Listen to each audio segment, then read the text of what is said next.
സഭാ തർക്കം അവസാന ഘട്ടത്തിൽ എത്തി നിൽക്കുമ്പോൾ എറണാകുളം അങ്കമാലി അതിരൂപതയിലെ വൈദികർ നിലപാടുകൾ മാറ്റുന്നു.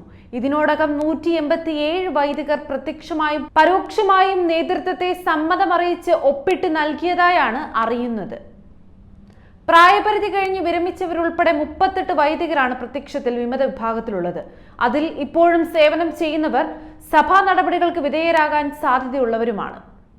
സഭാ നേതൃത്വം ശക്തമായ നടപടികൾ സ്വീകരിച്ചാൽ ഭൂരിപക്ഷം പേരും സഭാ നിലപാടിനൊപ്പം നിൽക്കുമെന്നാണ് വിവിധ വൈദിക ഗ്രൂപ്പ് ബാച്ച് വിഭാഗങ്ങൾ പറയുന്നത്. എന്നാൽ ഇപ്പോൾ നടന്നുകൊണ്ടിരിക്കുന്ന ഓൺലൈൻ സിനഡിന്റെ പ്രധാന അജണ്ട ഗുരുതര അച്ചടക്ക ലംഘനം നടത്തിയ വൈദികർക്കെതിരെ വത്തിക്കാൻ ആവശ്യപ്പെട്ട പ്രകാരം നടപടിയെടുക്കാനും അംഗീകാരത്തിനും വേണ്ടിയാണെന്ന് വിശ്വസനീയ കേന്ദ്രങ്ങളിൽ നിന്നും അറിയുന്നു. അവരിൽ ചിലരാണ് ഇന്നലെയും വിമത യോഗങ്ങൾക്കും സർക്കുലർ എറണാകുളത്ത് കത്തിക്കുന്നതിന് നിർദ്ദേശം നൽകിയത്. അച്ചടക്ക നടപടികളിൽ നിന്നും രക്ഷപ്പെടാനാണ് സഭാ ആസ്ഥാനത്ത് നിന്നും ചില കൂരിയ അംഗങ്ങളുടെ ഒത്താശയോടെ സർക്കുലർ മുൻ അപ്പസ്തോലിക് അഡ്മിനിസ്ട്രേറ്ററുടെ കത്തുകൾ തുടങ്ങിയവ ഇപ്പോൾ ആളുകളെ തെറ്റിദ്ധരിപ്പിക്കുന്ന അടിക്കുറിപ്പോടെ പുറത്തുവിട്ട് വിഷയം വഷളാക്കുന്നത്.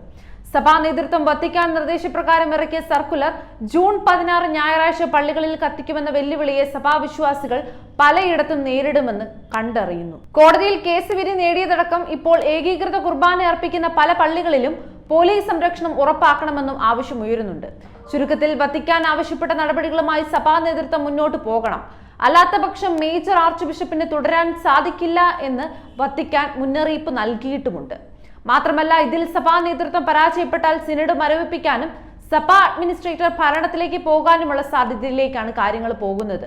ഇതിന്റെ ഭാഗമായി ഒരു മുതിർന്ന മെത്രാനെ വരും ദിവസം റോമിന് വിളിപ്പിച്ചിട്ടുണ്ട്.